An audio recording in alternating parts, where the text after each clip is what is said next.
நல்லா வட்டமாக நீளமாக இருக்கணும். அப்பா இந்த மாதிரி இருக்கு கழுத்து லேசாக வெட்டும். அது வெட்டலடி அப்படி தான் இருக்கும். அது உள்ள ஓட்டை இருக்கும். அப்பா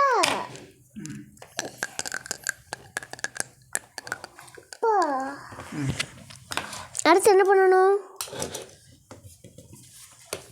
ரெண்டாவது என்னது சொல்ல முடியுமா? மூஞ்சி. நீயே கண்டுபிடி.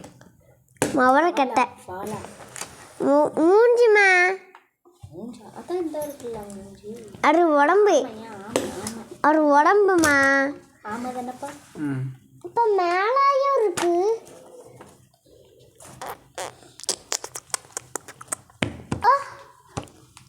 நான் இல்லைப்பா. அமைதியா இங்கே கவனிங்க. என்ன நீங்கள் ஓம் ப்ராஜெக்ட் நான் பண்ணிகிட்டு இருக்கேன், நீங்கள் 2 பேரும் விளையாண்டுட்டு இருக்கீங்க. கை கால் அமைதியாக இருக்கணும். கையை கட்டி உட்காருங்க. கையை இப்படி வச்சுக்கோ, இப்படி வச்சுக்கோ.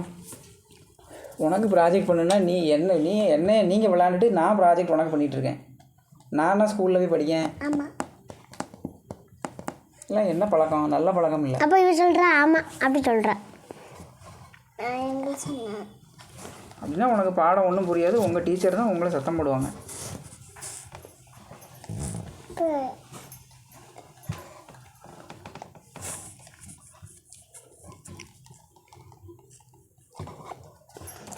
ஸ்டாப்லரெல்லாம் பின்பக்கமாக மடக்கி வச்சோம். ஒன்றும் போகல. இங்கே பாருங்கள் அப்பா என்ன பண்ணுறாங்கன்னு பாருங்கள். இதெல்லாம் நீங்கள் வளர்ந்தோன்னு பண்ணணும். ஆமாம் நான் இவளுக்கு பண்ணி கொடுப்பேன். அப்படிதான்.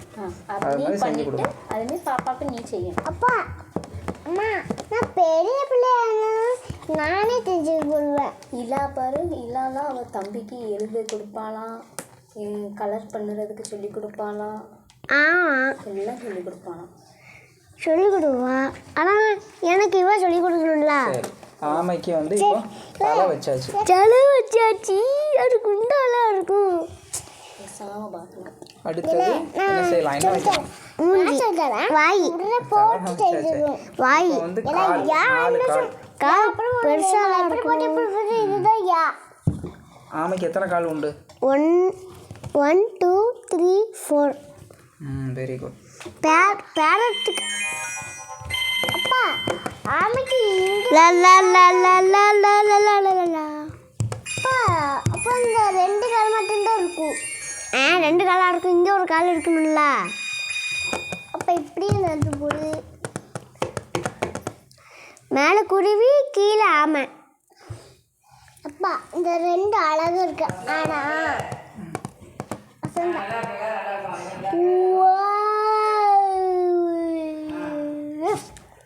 தட்டி விடாத. போனேன் அவன் அந்த பிள்ளைகளுக்கு ஏதோ பாடம் சொல்லி கொடுத்துட்ருக்கான். அவன் வாங்கி வச்சுருக்கான். போனேன்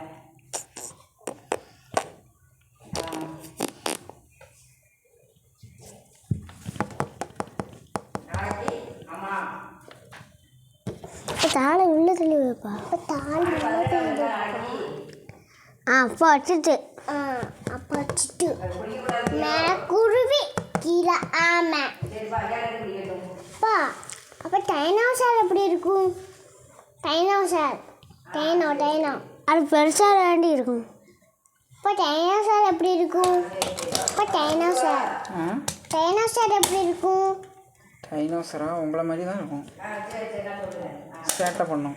அப்போ குட்டியாக இருக்கிறது பெருசாக இல்லை, குட்டியாக இருக்கிறது குட்டியாக சின்னதாக இருக்கும்ல அது. அப்போ அதுக்கு மேலே வச்சு அடிக்கணும். அப்பா அப்பா ஆமையும் முதலையும் சந்தோஷமாக இருக்கின்றீங்க. இது ஆமை. இது குருவி ஆமை. குருவியா? அது கிளி. என்னன்னு சொல்லி தந்தேன்? கிளி. அப்பா இது கிளி, இது ஆமை. அப்பா இங்க ஒரு யானை வரைஞ்சா யானை மாதிரி 2 வாழும் இல்ல. இங்க ஒரு யானை, இங்க ஒரு யானை, இங்க ஒரு யானை. அப்படி வரையணும். அப்போ அடுத்து என்ன வரையணும்?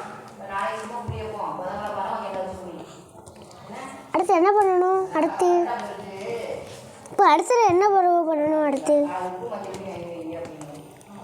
கிளியும் முதல்லையும் பண்ணியாச்சு. அடுத்து என்ன பண்ணணும்? தொப்பி. சத்தம் அப்படிங்க. நீ நான் மடக்கி வச்சதை நீ விரிச்சுக்கிட்டு இருக்க. இப்போ அடுத்து என்ன சேட்டை பண்ணக்கூடாது பாப்பா.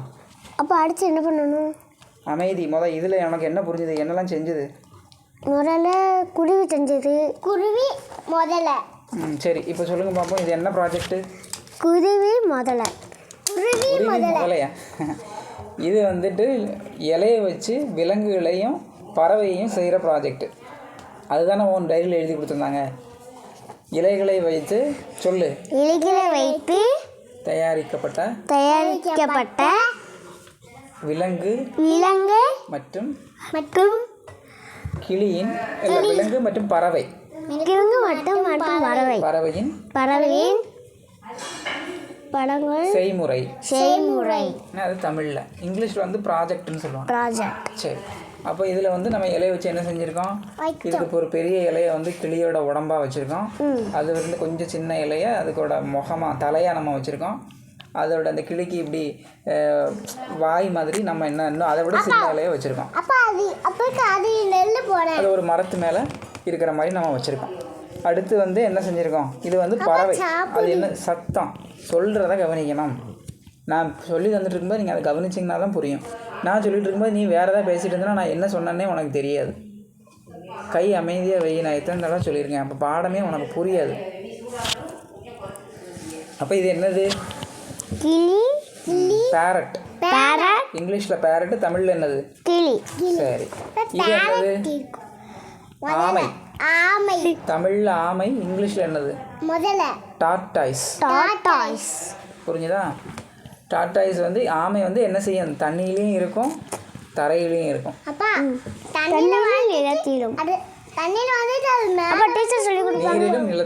நீரிலும் நிலத்திலும். கிளி எங்கே இருக்கும்? நிலத்துல தான் இருக்கும். பறந்து போகும், மரத்து மேலே நிற்கும், தண்ணி குடிக்கும், பழங்கள்லாம் வந்து சாப்பிடும். அப்போ அப்போ ஆமை வந்து விலங்கு, கிளி வந்து என்னது? பறவை. இது ரெண்டுமே உயிரினம் தான். இந்த விலங்குகள், பறவைகள், மனுஷன், பூச்சி, புழு, இது எல்லாமே என்னது? உயிரினம் தான். எல்லாமே வந்து உயிரினம் தான். புரிஞ்சுதா? அடுத்து இப்போ இது ரெண்டுக்கும் பேர் எழுது பார்ப்போம். அப்போ இலைகளை வச்சு உள்ள ப்ராஜெக்ட் சூப்பராக பண்ணி இப்படி எங்கே போகிற? நேராக எழுது. கீ போடு. கா போட்டு சுழிச்சு விடு. சா போட்டிருக்கேன் நீ. கீ பெரிய லா போட்டு சுழிச்சு விட்ரு. பெரிய லா, சின்ன லா போட்டிருக்கேன் நீ. லீ போடு, சுழிச்சு விடு. கீ போட்டல அது மாதிரி. அதுதான் வந்து எங்கள் பாப்பா இவன் விதுல். நான் சொல்கிறேன்ல, அமைதி. நான் உன்கிட்ட டெய்லி என்ன சொல்லிகிட்டு இருக்கேன்? காயாச்சா டெய்லி ஒரு தடவை எழுது. அது ஏன் நீ செய்ய மாட்டேங்க? அது செஞ்சால் தான் இது சொன்னால் உனக்கு அது என்னதுன்னு புரியும். இப்போ பாரு, உனக்கு எதுவுமே தெரிய மாட்டேங்க. லீவ் போடு அப்படின்னா திருதுன்னு நீ ஏன் மூஞ்ச பார்க்க? என் முகத்தில் வந்து ஏதாவது எழுத்து எழுதியிருக்கா? நீ படித்து உன்னோட என்ன செய்யணும்? உன்னோட பிரெயினில் ஸ்டோர் பண்ணி வைக்கணும். அப்போ தான் அது சொல்லும்போது எழுத முடியும். அமைதி. நீ என்ன செய்யணும்? டெய்லி காயாச்சா ஒரு நாள் காயாச்சா எழுதுனா அடுத்த நாள் கா அதை எழுதணும். கா ஞா சா அதை எழுதணும். அடுத்தது என்ன எழுதணும்? கீ சி அப்படி எழுதணும். புரிஞ்சுதா? உயிரெழுத்தில் ஆனாலேருந்து அக்கண்ணா வரைக்கும் நீ வந்து என்ன செஞ்சிட்ட? தெளிவாக உனக்கு தெரியுது, அது செஞ்சிருத. ஆனால் உயிர்மை எழுத்து உனக்கு எதுவுமே தெரியலை. ஏன் தெரியல? ஏன்னா நீ ப்ராக்டிஸே பண்ணலை. நீ ப்ராக்டிஸ் பண்ணாதனால ஏதாவது எழுத்து எழுத சொன்னால் உனக்கு தெரிய மாட்டேங்குது. ஆனால் அது தப்பு இல்லை. நீ என்ன செய்யணும்? என்ன டெய்லி ஒரு தடவை எழுதணும். ஒரு தடவை தான், ரொம்பலாம் எழுத வேண்டாம். ஒரு தடவை எழுதினாதான் என்ன எழுத்து நான் எழுத சொன்னால் உன்னால் எழுத முடியும். புரிஞ்சுதா? எழுதிருவியா? நம்ம சரி, அடுத்து இது என்னதுன்னு எழுது. ஆவண்ணா. ஆனா இல்லைன்னா ஆவண்ணா. ஆமைக்கு ஆவண்ணா வரும். ஆவண்ணா எழுது. போட்டு வச்சிருக்க. இப்போ 2 சுழி போடு. 2 சுழி. சுழிச்சு விடு இன்னொன்னோட. அப்படி போட்டால் நான், இப்படி பாம்பு மாதிரி இப்படி போட்டோன்னா நான், இப்படி சுழிச்சு விட்றணும். இது வந்து துணை எழுத்து என்ன. இப்போ மா போடு. மணிகண்டன் அதுக்கெல்லாம் வரும்லாமா?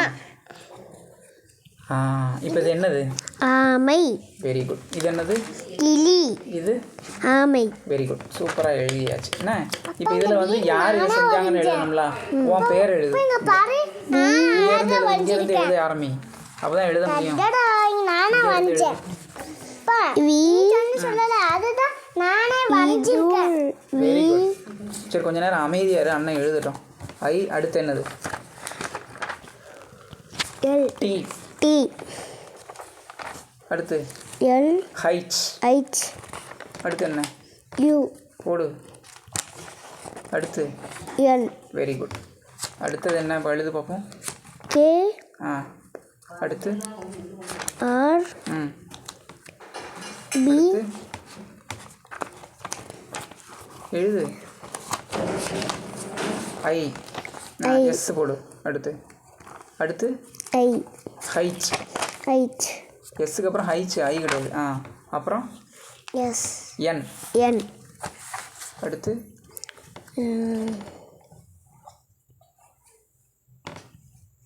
என்ன வரும்? உன் பேர் தானே? ஐ. ஏ. ஏ. சரி ஓகே வெரி குட். இப்போ ப்ராஜெக்ட் சூப்பராக பண்ணியாச்சு. என்ன